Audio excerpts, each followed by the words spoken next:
Hello, everyone, and happy Financially Lit Tuesday. Welcome back, everyone, to another episode of Financially Lit Tuesdays. Back every Tuesday at 6:30 p.m., bringing you news, tips, and tricks on how to wealth up. So, for those of you tuned in, go ahead and drop a comment. Let me know who's tuned in with me. And then, for those of you tuning in from the Sipping Wealth YouTube channel, be sure to hit the subscribe button and the notification bell so that you don't miss any Financially Lit Tuesdays. And also, for those of you tuned in, be sure to hit that share button so that you can let all those your friends and family members and all that good stuff be able to tune into the wealthy knowledge as well.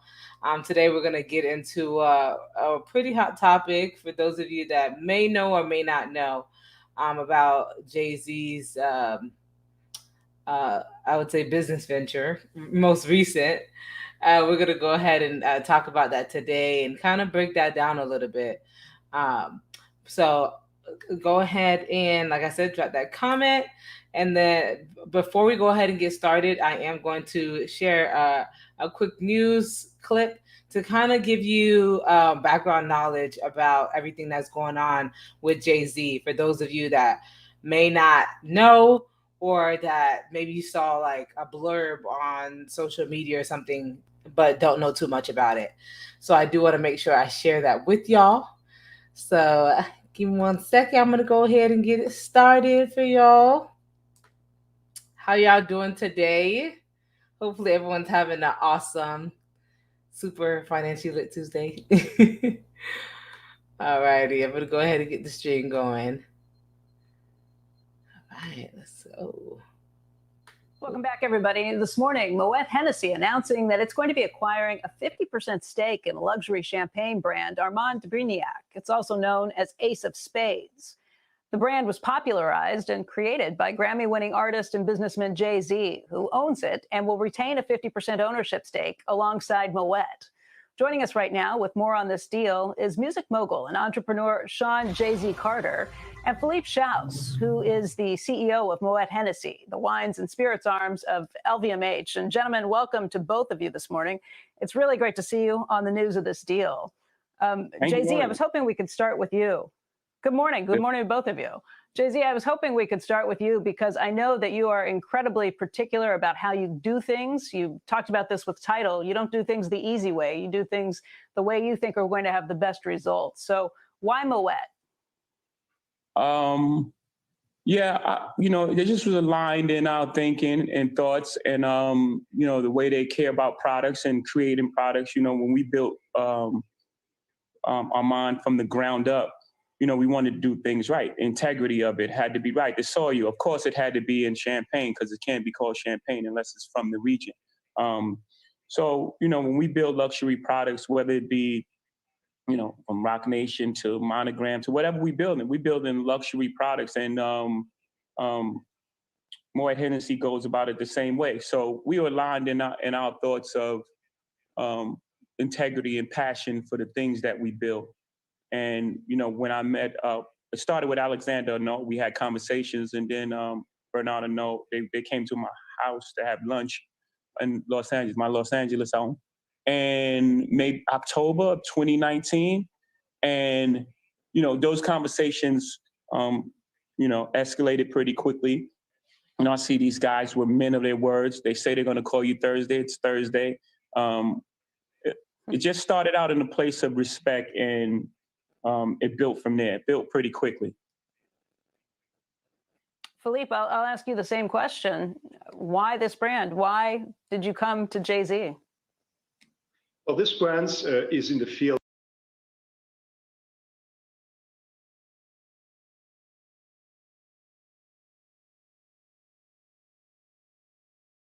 of prestige champagnes, which is a very attractive category.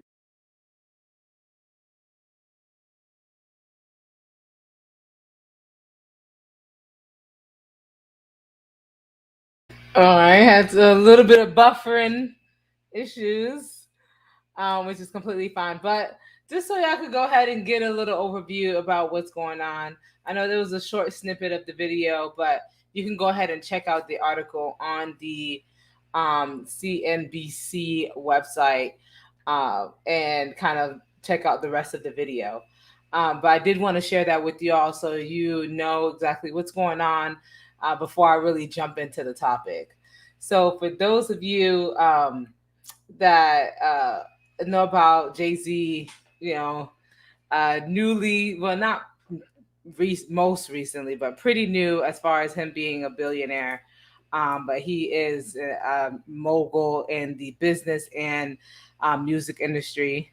Of course, I don't know who doesn't know him, but he also has the venture in the champagne industry as well. So for for last week, for those of you that may have heard about it or not, JayZ sold his luxury champagne brand, Armand de Brenac, to Moet. So Moet, my bad. So with that, when that essentially happened, that made the brand go even higher as far as the amount of worth is concerned. So I'll get into that later. So that's owned by who you saw before on the screen, and then also owned by Chadon and Krug and Hennessy. So he invested heavily into Brignac brand in 2014, and then it helped it rivaled a lot of like household name brand champagnes. So I know a lot of people when they think about champagne, you know, a lot of times you think about the cheap champagnes, the sparkling wines that you kind of get from the store or that you have with your mimosas or maybe like the Bel Airs, you know, those champagnes. So just to kind of give you all some more information about champagne in this as I go over this live as well. So for this brand in particular, it specializes in a particular niche. So this is ultra prestige champagne due to its method of production and for its recognition of for taste. So the taste is supposed to be like, oh my gosh, have I tried it? No, but it is a luxury champagne. So, the Trade Association of Growers and Houses of Champagne just estimated about 305 million bottles of champagne being sold worldwide at the close of this year. So, 2021, that's 305 million. That definitely a lot of champagne. A lot of mimosas being made. No, but a lot of celebration, I should say, for so, for those of you that don't know, actual champagnes can only be grown and bottled in the Champagne region of France. So, if it's not bottled and grown in France, then a lot of because it's a protected product. So, a lot of the other stuff that you're used to drinking that you may think is champagne is actually sparkling wine. Um, so you know you can read a little description on the bottle. A lot of times, if it's cheaper, you know it's most likely sparkling wine as well. But just for your knowledge, champagne is grown and bottled up in France. So champagne suffered about an 18% drop in sales from 2019 to 2020. So a huge drop because of the pandemic. Because no one's going out, you know? So what are you gonna pop champagne at your house for? Like, so of course that was a huge drop, but people are still purchasing, but not as much because champagne is normally purchased out and about in celebration. The industry reported losses somewhere near $980 million. So almost $1 billion in losses in that industry, which is huge, really big. And just to go back, so JayZ invested heavily in that champagne line in 2014. So with sales picking back up, this commodity paints a picture like of what's to be expected post pandemic and our post pandemic economy. So of course, right now we're still in the pandemic because it's still here, even though it feels like it's over, especially in Florida. But we're still in our stages of figuring out what it's going to look like post pandemic. So it should be pretty interesting to see how we move as an economy. Let me stop this sharing so that if it's stop doing this, okay. So if we could jump back to the early 2000s, of course, in all the music videos and everything, that we were popping champagne. Literally, what song was like popping and we popping champagne? Like there was a song like that. Look, that was the lyrics. Um, and I can't even remember whose song that was either. Oh gosh, I'm ruining it right now. If you know what song I'm trying to sing, let me know. Like I'm lost for words, but that was the song back in the day. So of course, so with the hip hop community and industry, it elevated the luxury brands, these alcohol brands, champagne brands heavily. So it helped popular. It was popularized by these artists and patronized by the fan base. So of course, with the artists bringing it into their videos, the fans are like, "Oh my gosh, I gotta try it." If P Diddy's popping in his video, I got to see what the hype is. So that definitely helped with increasing the sales in the industry as well. Um, Entrepreneuring minds like P Diddy, and P Diddy owns the Ciroc and a few of other liquors as well, and also has a cognac brand. But he's doing his thing definitely in the alcohol. Snoop Dogg came out with his liquor line as well. Um, who else? If you know anybody else, you could drop it in the comments. But there's quite a bit of music artists, people in the music industry that has dropped their own line of alcohols, liquors. Um, so it's pretty interesting to see how it's going to go off and how they build their legacy. It's pretty interesting. So they're exposed to new markets by being I went over that already. So entrepreneur minds like P Diddy would go and invest in their own clubs and venues and things like that. So P Diddy, like I said, owns Ciroc and owns different venues and things like that to help push his brand. Cristal was a huge name in the champagne industry as well. So when Biggie and JayZ would drop this name, of course, it carried a huge influence in the industry.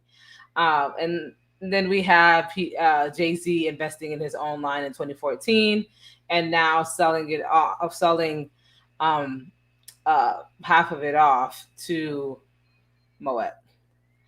Um, let's see. Any questions, y'all? How y'all doing out there? How y'all feeling? How do y'all feel about this? About the whole JayZ and the news.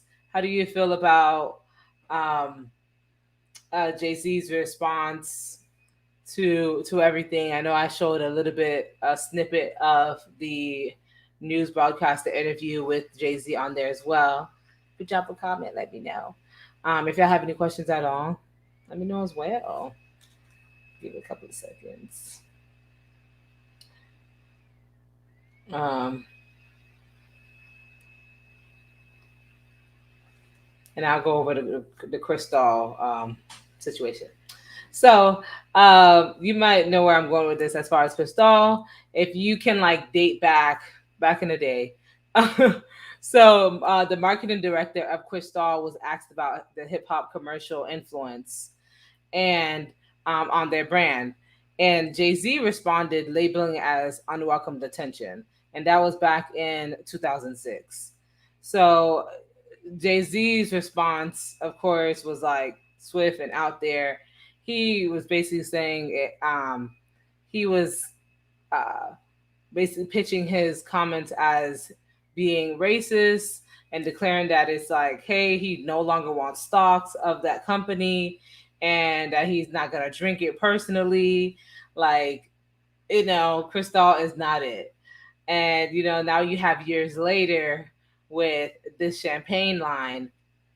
So it kind of to give you an idea of, or to kind of show you essentially like how things have changed over the year, or how JayZ used that, how I feel, to his advantage. Because now his brand, well, the brand that he's backing behind is exploding. And back in 2006, it was like Cristal is a boycotted brand. Cristal is not the is a racist brand. I won't be drinking Cristal. And now you have a brand of your own. Um, so the marketing director, of course, doubled down and was like, "Oh shoot, um, we definitely have to change the story on this. We have to make sure that we don't lose more profit shares as much as we have." So if you kind of look at that story with Cristal and JayZ, it's just interesting to see that years later how um, he had invested in this company that was basically non-existent, and now it's, I don't even have the worth of the company. I wish I did, but and now it's this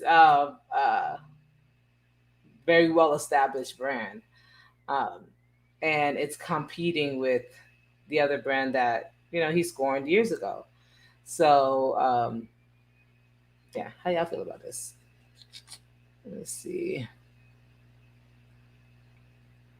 I wish this wasn't making so much noise. I missed it. What did Jay do? So JayZ sold half of his brand to Moet. I shared a snippet of the news article earlier, just to give you an idea of what happened. But you can check it on the CNBC website. So they're basically coming together with Moet to help grow the um, um, Bernac brand. So, yes, that's essentially what's going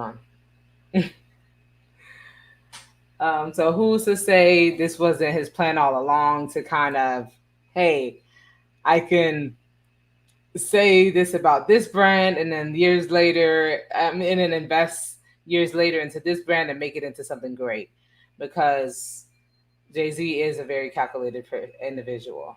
So how do y'all feel about that? Let me know. Do y'all feel like this was him, like, working in silent, kind of seeing where he can put his feet in inside the industry? Or was it like, oh, shoot, I see this champagne brand that could potentially be big in the future. Let me invest in it.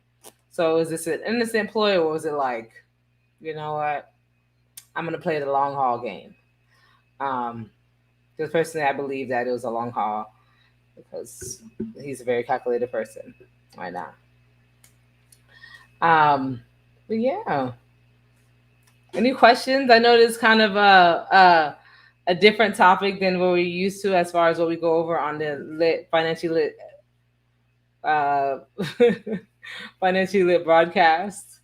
So let me know how y'all feel. Any questions, things like that. Let me know. Let me know. Just to give y'all an idea. Some updates while y'all think about questions and things like that. Um, as you know, we are in our fourth quarter. So those of you in the retail space, this is your time to shine, to make sure that you are closing out the year in the black and not the red. For those of you that are like, oh shoot, I haven't been keeping up with my bookkeeping all year, be sure to reach out to Grand Rev before next year, so that you can have a plan, and that you're not having to pay even more because you waited so long, right? So make sure that you have up to date books, you have a cleanup going, that you have your financial statements ready for the new year, you have a financial plan, a tax plan, going into the new year, all that good stuff. Make sure that you are ready for what's to come. This is a fourth quarter, is that time to really plan out what's to happen next year, and also close out the year with a bang. So if you're like, it's not too late to hit your goals, it's really not. I mean, You do have to be realistic, of course, but it definitely isn't too late to make sure that you're still knocking out those goals for the fourth quarter, uh, reasonably. Not like, oh, I want to make $1 million in the fourth quarter, and you've made only 50K for the year. So we're definitely going to be realistic. But yes, so definitely reach out if you have any questions at all, anything, any financial challenges that you may be going through. You're like, hey, I really want to get this cleaned up, or I really want to hit this goal or marker. Make sure that you go ahead and book a call. Um, 15 minutes 15-minute consultations are free. You don't have to pay for them. We can also reach us by email. Head over to our website. Like good stuff. But yes, that is it, y'all. I have quite a bit that's coming up for the fourth quarter as well. The Wealthy Brunch will be released out soon. So for those of you that maybe had commented on the status for the Wealthy Brunch and was like, "Oh yeah, I want to attend the Wealthy Brunch," it is coming in November. So be sure to go ahead and reserve your space, reserve your spot, because it's going to be a limited amount of seats just because it's a smaller space. So it's like, hey, one sold out. I have two food caterers coming in, one for the vegan folks, one for the non vegan folk. So awesome food. Um, Bottomless mimosas.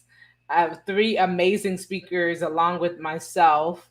So it's going to be tips, tricks, and a bunch of wealth talk across different industries. And none of the speakers are in my industry.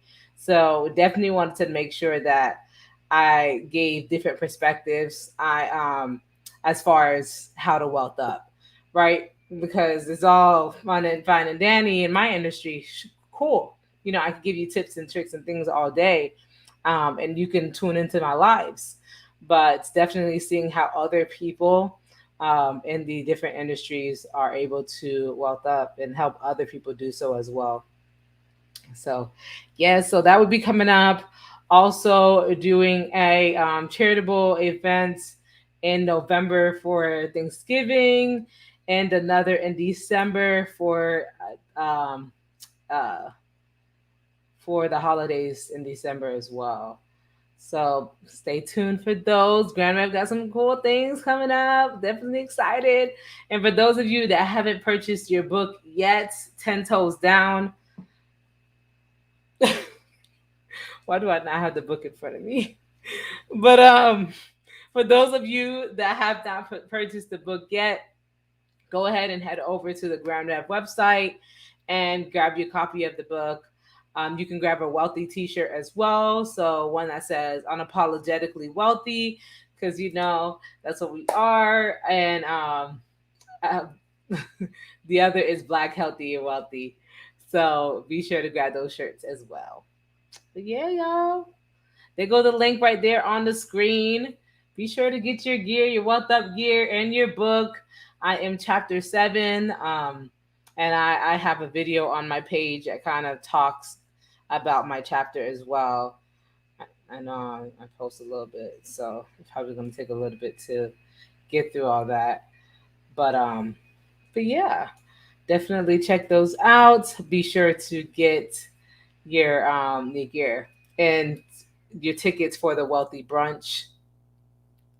Um, wow, I didn't realize how loud that was until it turned off. Not bad. So, your tickets for the Wealthy Brunch, be sure to grab those, and I'll see y'all next Tuesday for another episode of Financially Lit Tuesday.